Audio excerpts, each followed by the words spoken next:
प्रकार की स्तुति सुनकर विष्णु भगवान प्रसन्न हो गए और बोले, हे मुनि श्रेष्ठ नारद, आपके मन में क्या है? आपका किस काम के लिए यहाँ आगमन हुआ है? निसंकोच कहो। तब नारद मुनि बोले कि मृत्युलोक में सब मनुष्य जो अनेक योनियों में पैदा हुए हैं प्रभु, वो अपने अपने कर्मों द्वारा अनेक प्रकार से दुखों से दुखी हो रहे हैं। हे नाथ, यदि आप मुझ पर दया रखते हो तो बताइए कि उन मनुष्यों के सब दुख थोड़े समय, थोड़े प्रयत्न में अर्थात थोड़े समय से कैसे दूर हो सकते हैं?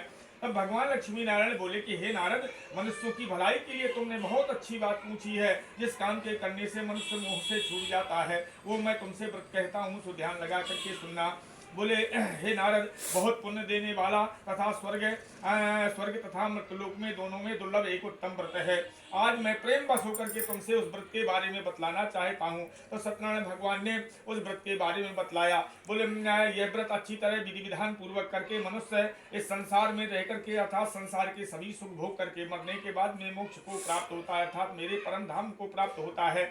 तब श्री भगवान के वचन सुनकर नारद मुनि बोले कि उस व्रत का फल क्या है, क्या विधान है, किसने इस व्रत को किया और किस दिन ये व्रत करना चाहिए, विस्तार से कहो भगवान। तब भगवान लक्ष्मी नारायण बोले कि दुख शोक आदि को दूर करने वाला, धन को बढ़ाने वाला, सौभाग्य तथा संतान को देने वाला ये व्रत सब स्थानों पर विजयी दिलाने वाला है। ये व्रत भक्ति और श्रद्धा के समय किसी भी दिन मनुष्य श्री सत्यनारायण भगवान की शाम के समय ब्राह्मणों और बंधुओं के साथ धर्म परायण होकर पूजा करे, भक्ति भाव से नैवेद्य केले का फल, घी, दूध और गेहूं का चूर्ण सवाया लेवे। गेहूं के अभाव में साथी का भी चूर्ण, शक्कर तथा गुड़ ले सकते हैं और सब भक्षण योग्य पदार्थ जमा करके भगवान श्री सत्यनारायण भगवान को अर्पण कर देवे तथा बंधुओं सहित ब्राह्मणों को भोजन करावे। पश्चात स्वयं भोजन करे, नृत्य गीत आदि का आचरण कर सत्यनारायण भगवान का स्मरण करता हुआ समय व्यतीत करे। इस तरह व्रत करने से मनुष्यों की इच्छा निश्चय ही पूरी होगी।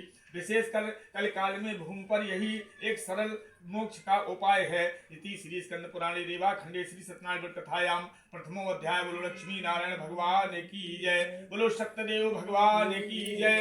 श्रीमन नारायण नारायण नारायण, लक्ष्मी नारायण नारायण नारायण, बद्री नारायण नारायण नारायण, कृष्ण नारायण नारायण नारायण, राम नारायण नारायण नारायण। बोलो सत्यनारायण भगवान की।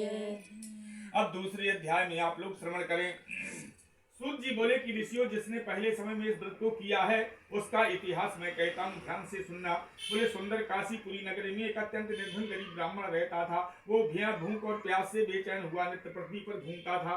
ब्राह्मणों से प्रेम करने वाले भगवान ने ब्राह्मण को दुखी देख करके एक दिन क्या किया कि बूढ़े ब्राह्मण का रूप धारण कर लिया और बूढ़े ब्राह्मण का रूप धारण करके उसके पास जा करके पहुंच गए और पहुंच करके उनसे आदर से पूछा कि हे ब्राह्मण, नित्य दुखी हुआ पृथ्वी पर क्यों घूमता है? श्रेष्ठ ब्राह्मण, ये सब मुझसे कहो, मैं सुनना चाहता हूँ। ब्राह्मण बोला, मैं निर्धन गरीब ब्राह्मण हूँ, भिक्षा के लिए पृथ्वी पर फिरता हूँ। हे भगवान, यदि आप इसका उपाय जानते हो तो कृपया कर कहो। वृद्ध ब्राह्मण बोला कि सत्यनारायण भगवान मनोवांछित फल देने वाले हैं, इसलिए हे ब्राह्मण तुम उनका पूजन करो और उनका पूजन करो और जिनके पूजन करने से मनुष्य सब दुखों से विमुक्त हो जाता है। ब्राह्मण को व्रत का सारा विधान बतला करके बूढ़े ब्राह्मण का रूप धारण करने वाले सत्यनारायण भगवान अंतर ध्यान हो गए। अब